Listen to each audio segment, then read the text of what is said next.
They say one man's trash is another man's treasure, but this slab might just be everyone's trash. We've got some mossy bark that I don't even know how much I'll have to remove, a giant crack down the middle with a loose tooth, and some soft spots that are crumbling like wet paper.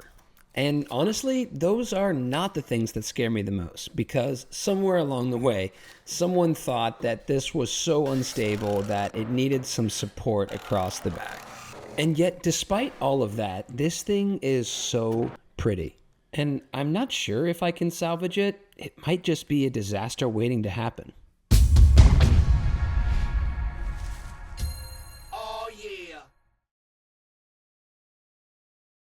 At this point, I'm not really sure what I'm gonna do with this slab. I know it's gonna be a tabletop, but from a design perspective, I'm just not really sure yet. But no matter what it becomes, the first step is to get it cleaned up and remove all this loose material. That way I know exactly what it is that I'm working with. So I'm starting with the bark on the outside of the slab, and I'll work my way into that giant crack in the middle. And because every slab is different, you never really know how aggressive to be when you're removing material. And the answer for this one was way more aggressive because there was so much to remove. But as I got to the center of the table, I started to get a little bit worried because this stuff was literally breaking off like cardboard. I had no idea how wide I would have to go on the surface, but my real fear was punching through the bottom of this thing. And then it happened.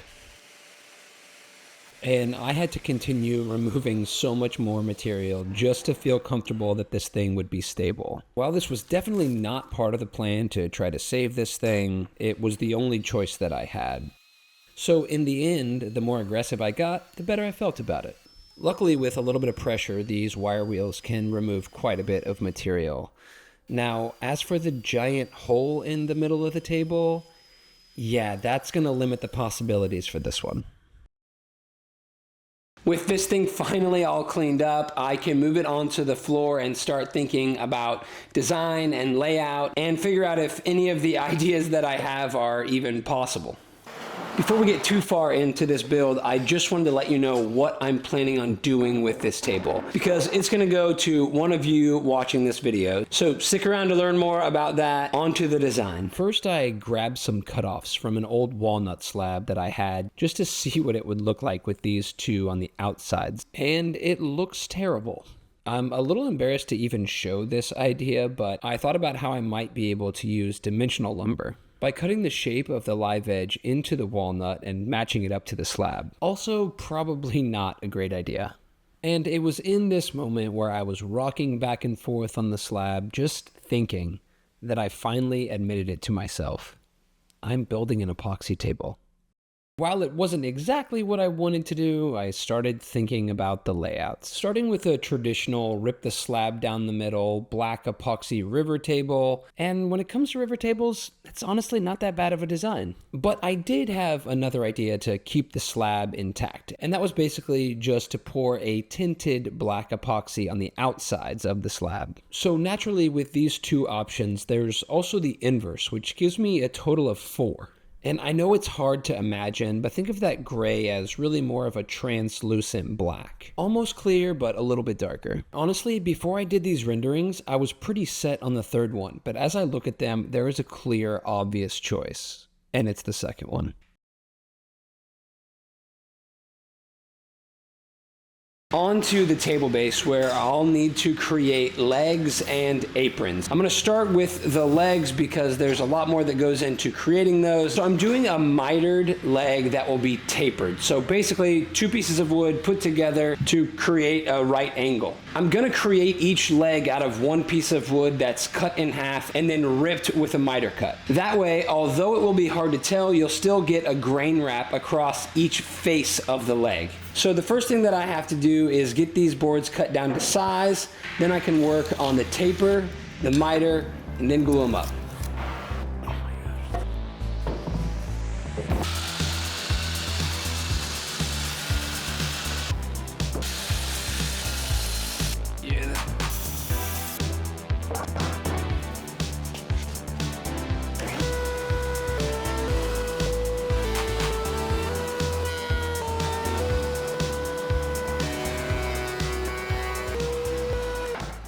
These big blanks are cut down, and honestly my head is starting to hurt trying to figure out the order in which each of these cuts need to be made and how I'm gonna label them and make sure that I'm grain matching them. So I need to do the miter cut and I need to do the taper, but I've also got to glue somewhere in there. So what I've decided is that I'm gonna go ahead and do the miter cut, do the glue up, and then try to cut the taper after that.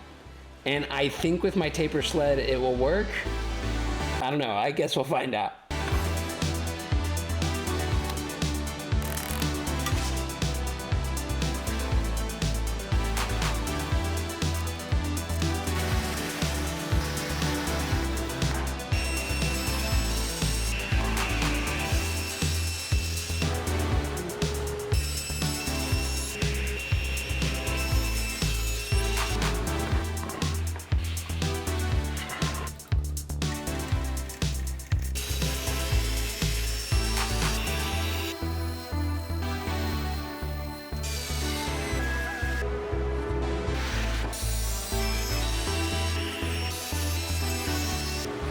I've got all my leg pieces prepped here and ready for glue up. One thing that can be difficult is getting a good clamp on these miters because they don't want to stay in place very well. So I 3D printed some 90-degree clamping blocks. Now this allows me to clamp to the piece and then to each other to get a nice tight clamp. I'm also using Boss Dog clear drying glue. This is my first time using this, so I'm excited to give it a try. Last, a little bit of tape here just to help hold it in place before I can get it clamped up.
Now that the legs are glued up and dried and out of the clamps, I can start to get them ready to attach to the aprons. So I'm gonna do a quick sand on them just to make sure those miter joints are looking good on the front because they need just a little bit of touch up. Then I'll cut them down to final length and then I can focus on getting the taper on those legs. Because both sides of the legs have to be tapered, I'm gonna have to cut all of them one way, then mirror the jig and flip them and put them back through. So that'll make sense when you see it.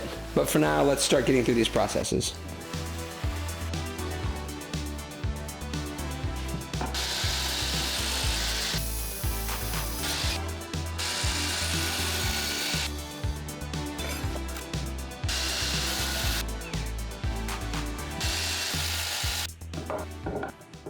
I'm starting to measure for the taper on the legs, and there's a couple of things that I have to keep in mind as I do that. The first thing is that I need to leave about 3.5 inches at the top of each leg, which is where the apron and the leg will connect. Basically, the taper can't be included in the top 3.5 inches of the leg. But at the bottom of the leg, I wanted to taper down to almost make a perfect square at the bottom. It's basically a 1 3/4 inch taper where this piece and this piece are removed and just the middle is left. However, I'm gonna be shaping these legs as well, which means that I'm gonna lose about another 1/4 of an inch. So I gotta keep all that in mind as I do this layout and start to cut these tapers.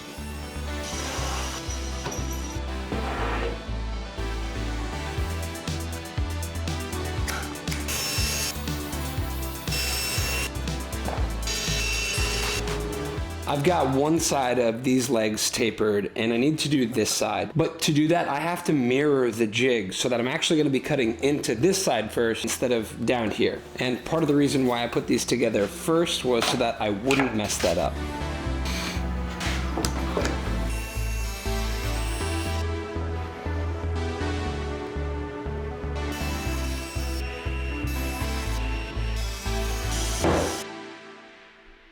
So I know everyone has their opinion about epoxy tables, and as I get further into this project, I'll start to formulate my own, but I think I understand both sides of the argument. And while this isn't my first epoxy table, I'm definitely still learning the things that I do and don't like about it. And here is something that I don't like about it. All the preparation that goes into just the pour. This is one of those things that you spend way more time prepping for than actually doing. You know, like spending 2 hours cooking a meal just to eat it in 10 minutes, or spending 10 minutes to wrap a gift that's open in 5 seconds. Or as my wife would say, cleaning the playroom for 30 minutes just for it to be literally destroyed by my son in 30 seconds. And for those of you that have boys, you know why I specifically said my son. Because my daughters sometimes put things away, but my son, complete tornado. Back to what I was saying about prepping taking forever, the first and most important thing is the mold, because if you screw that up and get a leak, you're screwed. And even after you finish that, you have to move on to sealing all the surfaces of your slabs. And there's multiple things that you can use to do this. I just prefer the Total Boat High Performance. Now, I do the top and the bottom, let those completely dry, and then the morning that I'm actually going to pour, I'll do the edges so that they can properly bond. And this just helps minimize bubbles and keep the epoxy pigment from dyeing the wood. Or at least that's what they tell me. Either way, way too many steps and way too much time spent before even pouring the epoxy. I've got the top, the bottom, and the edges all sealed. Unfortunately, with all the movement and cleaning, the bigger slab lost its tooth. But that's okay, because I can position it a little bit more strategically so that visually the epoxy is broken up by the loose tooth. I got to get these things placed in the mold, clamp them down, and then I can start mixing my epoxy and get ready to pour.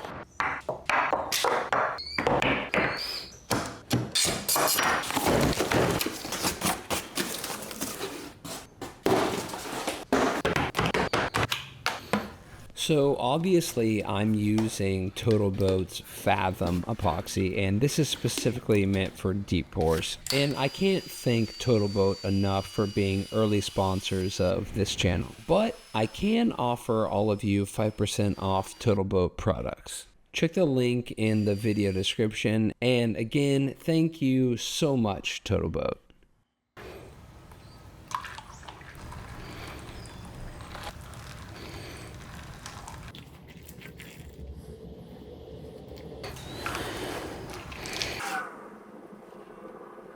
The first 3 gallons are poured, and I'm just going to keep an eye on this for about 20 minutes, make sure that I don't have any leaks, and then I'll go and mix the second 3 gallons and throw that in as well. I'm pretty happy with the color. I think maybe it's a little bit darker than I wanted, so for the next batch I may put a little less in there and try to mix it in and lighten it up just a little bit. But overall, going well. It's been about 20 minutes since I poured the first round of epoxy. Feeling pretty good, feeling pretty confident, no leaks yet. I'm gonna go ahead and mix up the second 3 gallons and get it in here. And of course, just as I've got that mixed and I'm about to pour, I am starting to spring a few leaks here, and I think it's because I tightened this down a little too much and maybe created a little crack in the caulking. So I got to get that fixed. And of course, a second one here. Oh boy. Now as I'm starting to look closer, I can see a seam running down the side. So I need to get that covered up before the epoxy finds its way to it.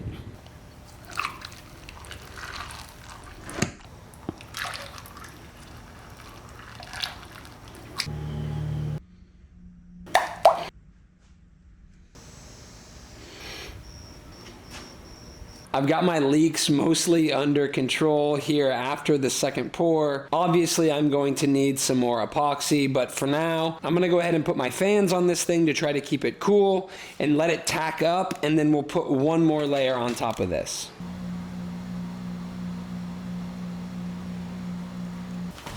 It's been about 20 hours since the first pour, but more importantly, this thing has firmed up perfectly to go ahead and put the last layer on. So let's get that done. So it probably seems like I'm just talking about the negative aspects of building an epoxy table, while building an epoxy table. But there are positives, and we'll talk about them when we get there. However, I think what's throwing me off is that the scariest, most stressful moment of this project so far has been the epoxy pour. And I want to be able to control those things in the moment, but the only thing that I could lean on was the preparation. I think what I'm trying to say is that in those moments where your heart's beating and you're trying not to screw up, I want to be holding a tool, not hoping that my mold doesn't leak. While the epoxy is curing, I can turn my attention back to the base. And the first thing that I need to do is mill up some lumber so that I can make the aprons and attach the legs. Speaking of these aprons, one thing that you may or may not have noticed is that the two aprons on the end of the table are going to be visible because the epoxy is clear. Believe it or not, I do have a plan for that.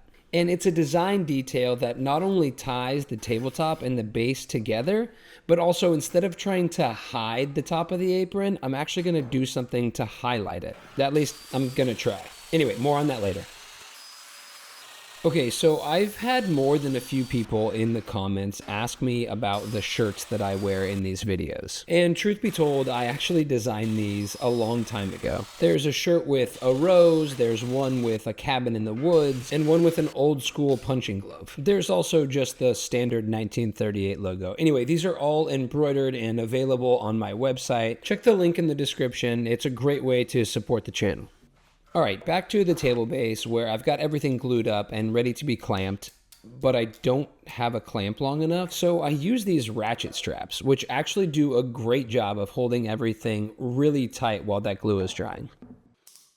I'm finally ready to shape these legs. I need to do a quick sand just to get everything level, and then I'll plan on removing most of the material with my rabbet bit, and there will still be a lip at the bottom that I'll have to use my compression bit to get rid of. Now this is a little bit tricky because that compression bit has a bearing at the bottom, so it needs some space underneath the leg. So I'm hoping that by raising this whole thing off the bench a little bit with some wedges will help me achieve that. We'll find out, I guess. Earlier in this video, I mentioned that I'm going to be giving this table away to one of you watching right now. Maybe you should wait until the end of the video because you really have no clue how this is going to turn out or what it's going to look like. But if you do want this table, well, wait, hold on, there is one caveat. This table is big and heavy. In fact, I should probably give you the dimensions. It's 72 inches long by 35 inches wide, and this slab is all of 1.5 inches thick, plus all the weight of the epoxy. So what I'm trying to say is that if you want this table in your home, it's probably best that you either live in the Dallas-Fort Worth area or are able to come pick it up. That said, all you have to do for a chance to own this table is use the words "nice table" in a comment below. And if you don't want this table, the best way to let me know is by clicking the little subscribe button below the video. That way I don't get you mixed up with someone that might want it. Alright, so the only downside of the way that I shaped these legs is that 2 of the 4 sides were going to have to be shaped after they were glued up. And I figured doing the ends would be easier because it was a shorter distance that would have to be shaped, but I'm not used to head height table legs sticking out. Oh. Yeah, that didn't feel good. But after some awkward angles, we got it all done. So because I had to take off more material in a single pass than I would have liked, I'm left with some gouges and some pretty nasty tear out. So I'm gonna go ahead and fill those with the Total Boat High Performance, and that'll work out great. And you're probably wondering why the black epoxy? Don't worry, there's a plan. There are good surprises and bad surprises, but rarely do you get both in one. You know those times when you figure out after the fact that things could have gone terribly wrong? Yep, could have been bad. Okay, so the downside of a really good form is the difficulty of getting it out. But here is something so satisfying that I love about epoxy tables.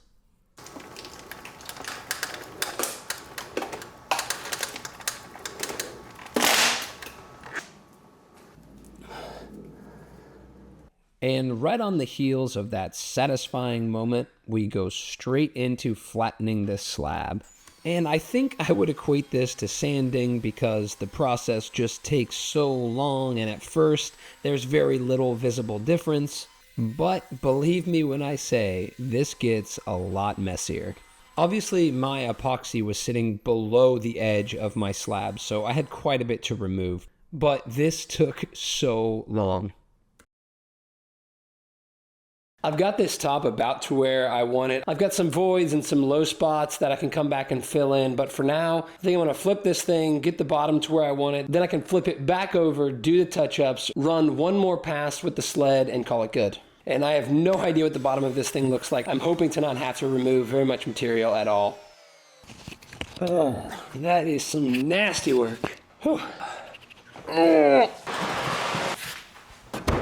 Oh, I got the bottom where I wanted it, flipped it back over, and more cracks have appeared as I surfaced off more material. So I've got some cracks that I need to fill, and there's two big sections where the epoxy is still sitting below the slab top, so I'm gonna add a little bit more epoxy there. And luckily I had the chance to do that before I do one final pass to surface the whole thing. And also as I've surfaced off more material, there's some more soft spots that have popped up. So I'm trying to remove more of that soft kind of sapwood so that this thing can be really solid.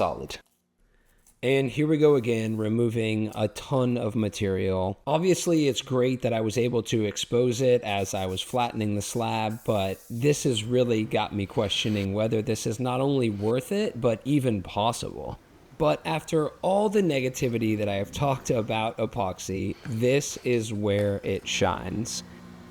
And don't get me wrong, I'm not oblivious to those that say epoxy doesn't take any creativity, or the comments that are inevitably going to talk about how they're tired of epoxy tables. I get it, I really do.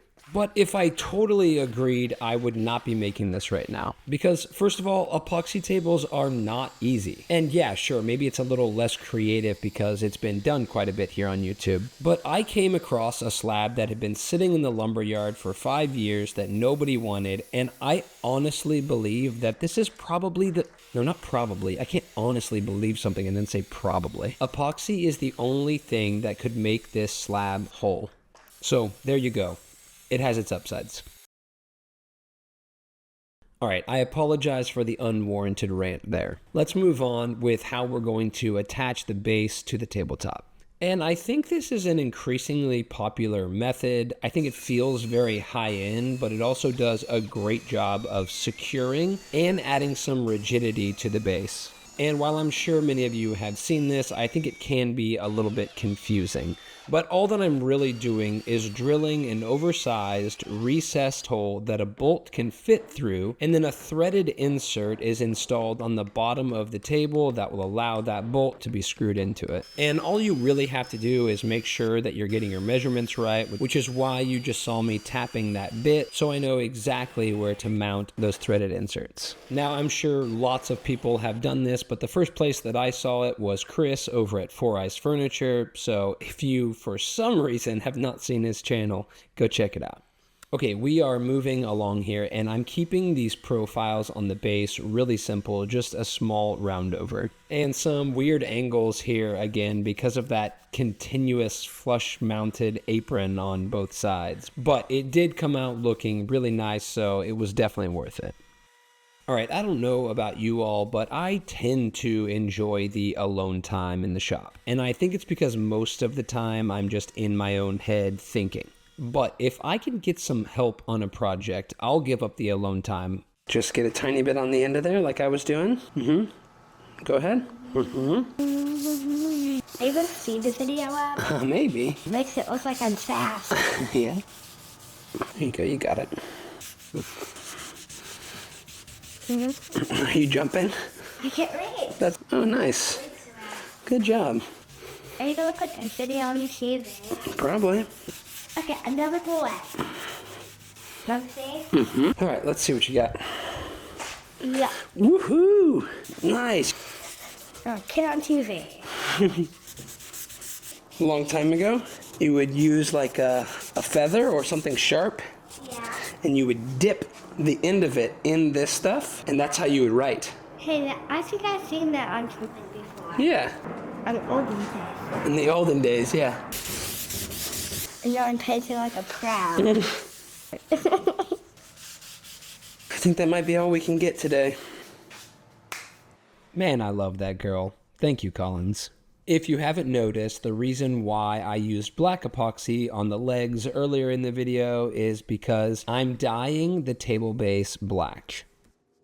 Okay, so earlier in the video, I promised you a design feature that not only helps to accentuate the table apron that you'll be able to see through the epoxy, but also ties the base and the tabletop together. And I have a feeling that there's going to be some opinions about this, so I welcome those. We're starting here with a piece of walnut and an inlay template that I created in the shape of these X's. And ignore the operation of the bandsaw, I guess I still haven't figured it out. Anyway, we are obviously inlaying these X's into the tabletop. And yes, I know with the epoxy, they're not needed. Don't worry, they're just for looks. So I cut the walnut inlays out first because I wanted to be able to lay them out and figure out exactly how I want them to sit. Now, the first thing that my wife said when she saw these was that they're uneven, and it really bothered her. And of course, I had to explain that they're supposed to match up with these cracks. But I'm curious, do asymmetrical inlays bother you? I mean, of course, when you take into account the purpose, it doesn't really matter, but I feel like there's some perfect imbalance here, and I really like it. Just a few things here. I decided to use epoxy for adhesion because I was afraid that if I used glue once it dried, you'd be able to see it through the epoxy. But don't worry, I still use the regular glue and sawdust method to hide all those little imperfections around the inlays. And I think in one way or another, I say this in just about every video, but sometimes it's just about knowing the tricks, not actually having the skill. Which is why they say there's no substitute for experience. Okay, so for those of you who don't think epoxy tables are very creative, I doubt you're even watching at this point, but anyway, I'm hoping to win back some creativity points here, where I attempt to take the inlay design detail and bring it to the base. First, I'm cutting my inlays out of maple to match the slab. And I should mention that this X template is slightly smaller than the table base so that this idea will work a little bit better. And I think this is what I was referencing earlier when I said that I want to have a tool in my hand during the scariest part of the build. And this is probably one of them. I mean, I've worked so long and so hard on this base, and this is literally a one-shot thing. But yeah, there's the design detail, matching X pattern inlay in the base that will be visible through the epoxy. And I'm interested to know what you guys think about this. I mean, I don't think I've seen it done, but I don't know. Is it gimmicky? Is it too much? Is it not enough to even be noticeable? I don't know. Let me know in the comments. And the last step here is to take this new Suizon flush trim saw and cut the excess off those X's so that it sits, well, flush. If you didn't watch my last video, I built an entry table for my in-laws, and I used red oak to build a floating drawer box. And it felt like the perfect opportunity to try dyeing the wood black. So I knew that I'd be using India ink, but I didn't know what finish I would put over it. So after testing a few different methods, I found that charcoal Rubio Monocoat was the best option. Not only because it fills all the little cracks in the wood grain, but there's also some tinge of metallic that somehow finishes perfectly matte. I don't know, but I love it. All right, we're getting close here, and I just wanted to say that if you're still watching, I really appreciate it. I don't know how to say this without sounding cheesy or disingenuous, but I don't want to not say it at all. So thank you so much for watching and supporting. It means a lot to me. I hope that you learned something or at least got some enjoyment out of this. And right on the heels of that heartfelt and genuine thank you, if you aren't subscribed, please consider doing so. I would really appreciate it. Now back to this tabletop where I am nearing the finish line. I've already gone through the grits on the bottom, added my 25-degree chamfer, then I can flip the table, go through the grits on the top side, add the 1/8 inch roundover profile on the top, then flip the table yet again and get a coat of Rubio Monocoat Pure on the bottom. Now, if you've ever used Rubio, you know that it has a very distinct smell, and I love that smell because it means that I'm almost done with the project. And there's really only one reason why I'm so happy to be done with this one. Oh my gosh. Yeah, I can barely move this by myself. All right, so I know I'm still pretty early here in the YouTube world, but part of the reason why I'm giving this table away is just to say thank you already for those of you that are tuning in. I would love for this table to go to a house where it's going to be used and enjoyed. So, like I mentioned before, just use the words nice table in your comment and you'll have a chance at having this in your home. In 3 weeks, I'll choose one of those comments and get in contact with you. Now, remember, you'll just need to be able to pick it up somewhere in the Dallas-Fort Worth area. So now to answer my original question. Can I save this slab? And if so, is it even worth it? Now, the latter is really not that difficult for me to answer. Yes, of course, this was worth it. But maybe there are some technicalities in answering whether I really saved this slab. Looking at it from the perspective of I took a piece of wood that nobody else wanted and turned it into something usable, then yeah, I saved it. But if you're asking if this was the only way to do it or the best possible way to do it, using the best joinery methods and all the creativity in the world, well, I don't really know. At the end of the day, I guess that's for you to decide. But I'm proud of it.